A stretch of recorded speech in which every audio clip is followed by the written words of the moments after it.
What's up, YouTube? It's your boy Tony Swedberg, bringing back the intro for you guys. But today we're talking about 6 things car salesmen probably aren't doing. This is going to teach you how to sell more cars. So stick around if you want to sell more cars. Number 1, people aren't talking to enough people. 50 to 60 ups a month is not enough people. So yeah, the guy on the floor who sells 20 cars a month, has 6 kids, and has tons of work ethic, yeah, he's gonna sell his 20, 25 cars a month, and it's gonna give you the hope that you can do the same. But you've been on the floor month after month, and it's time for a change if you haven't done it already.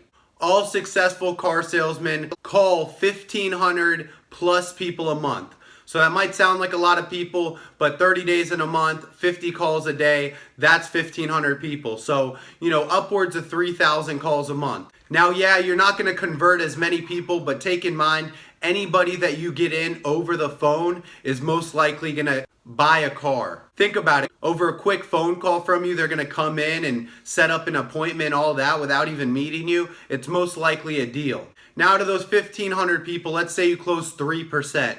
Take out your calculators. 3% of 1,500 is 45 sales you'll get off of those 1,500 calls. Now let's say you close 2%. That's still 30 sales. So that's the right mindset to have on to number 2. Okay, car salesmen aren't breaking the ice in the right way. Okay, you go up and you're discouraged, you feel like they're just gonna walk away from you, and that's what they're gonna do if you act like that, but you have to have the proper meet and greet. Now, if you feel like they're just looking around, walk up to them, hey guys, can I bring you guys some water? It's hot out here, just while you look around. Wouldn't it be nice if you walked up and they're saying, oh, here comes a salesman and that kind of thing. Like, what do we got to say to get them away? And instead of like you coming up trying to sell them a car, acting like you're going to say, hey, and like it's just because you're going to sell them a car, you say, hey, can I get you guys some waters? And if they say yes, go get them some waters and say, hey, what brings you guys in today? Here you go. And my name's blah, blah, blah. What brings you in today? Oh, awesome. Who's the car for? Get them excited, you guys.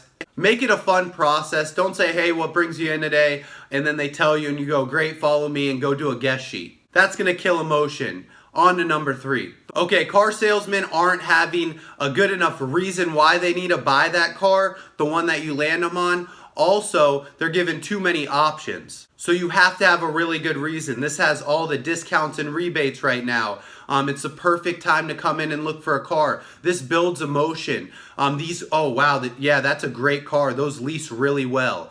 Oh, they do? And that builds emotion. If you're on a pre-owned car, we got a really good deal on that car. It's certified. We brought it through the shop. We took it in for a good price. But once we brought it through the shop, our average shop bill is around $2,500. But we almost had to do nothing to this vehicle. We just do our safety inspection, and it didn't really need anything at all. So it's in really good shape. It has a perfect Carfax. That kind of thing. This is going to give them an incentive to buy.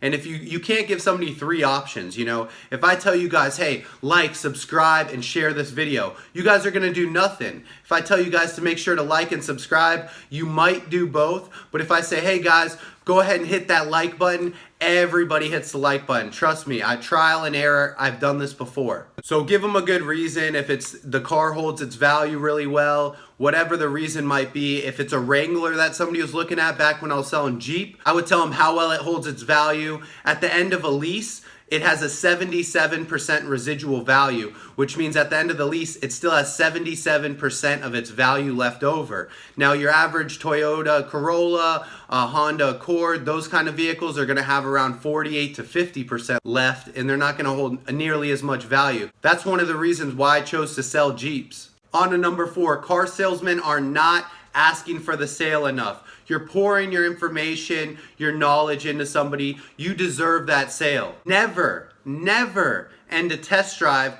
without saying, do you have any concerns about this one? No matter what they say, oh, I like it, but it just doesn't have a sunroof. Is that a deal breaker for you?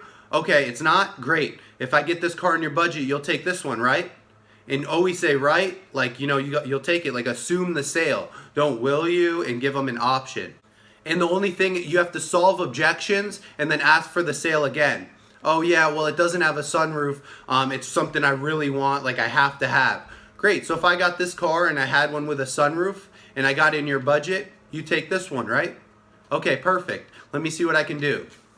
And you'll be transferring your tag Awesome. Just assume the sale. Number 5, car salesmen are taking way too much time after the pencil. So after I ask for the trial close, I build emotion the whole time. I go over the payments, not the out the door number. I close the deal extremely quickly, hopefully on the first pencil, or I get a great commitment, go back, say congratulations, thank you for your business.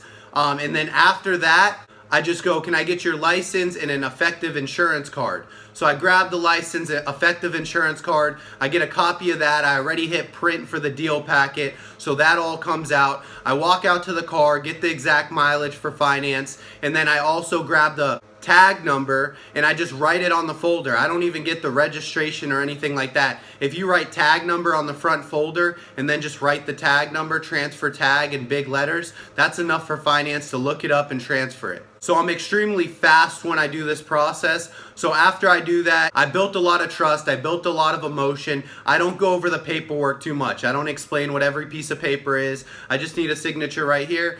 This just shows that we don't share any of your information. As I'm even talking to them about other stuff, like what they're doing later, their kids or stuff at home, they're just signing paperwork.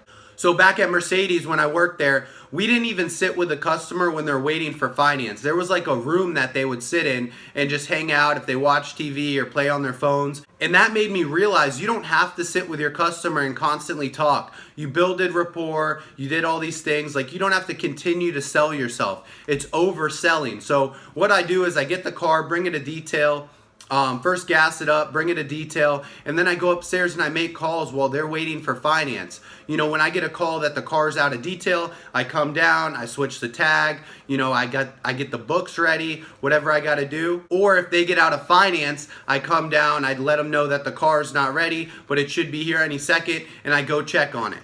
But after the sale, I'm upstairs taking leads, phone ups, calling people. I know what I did. Your managers might be scared that they're going to blow out, but I know they're not going to blow out because I did my job. I sold the car. I didn't pressure them into buying it. They wanted to buy the car after talking to me. And that's how it should be. All right, number 6. Car salesmen don't. Before I say anything, I'm going to let you know that I got all 10s on all my surveys. I've never had a bad survey. And what's the reason for that? Yeah, it was a good process, but I make the survey sound like it's very important to me. How I explain the survey is I need all 10s and yeses. The average is a 9 something, so if I get a 9, I fail. The whole survey reflects on me. Now, once you guys fill that out, you guys will be able to stop by, in a week, or if you're driving past, it doesn't expire, but I can give you a full tank of gas. And if your dealership doesn't let you do that, or the manufacturer doesn't let you do that, then you can offer something else. So once they get out of finance, I have the tag transferred, I have their books and both their keys. All I do is here's your books and here's both keys, tags transferred, the car's pulled up right over there. I go out there with them, shake their hand. Looks really good, right? Great. And that's it, guys. I don't deliver the car whatsoever. People know how to hook up their Bluetooth. I go over a couple features in the car like Android Auto and that kind of thing. Now, if somebody wants me to go over anything, Bluetooth, set it up, then of course I'm going to go over it. I'm going to ask them, hey, do you know how everything works? Did you want me to go over it? Most of the time, they don't need me to. Now listen, guys, if it is the weekend and you guys are trying to sell a lot of cars, this is how to sell cars fast. When you guys come in for your tank of gas, you're going to have a lot more questions about the car than you do now. So I'm going to give you guys a full tank of gas and we can go over any features that you don't know how to use. Sound good? Great. I hope you guys enjoyed this video. Hit that like button for me this time. You got to give somebody one call to action. And today I'm saying hit the like button. I appreciate it. It helps promote my videos. YouTube will push it to the top when someone searches for anything about car sales. Thank you very much.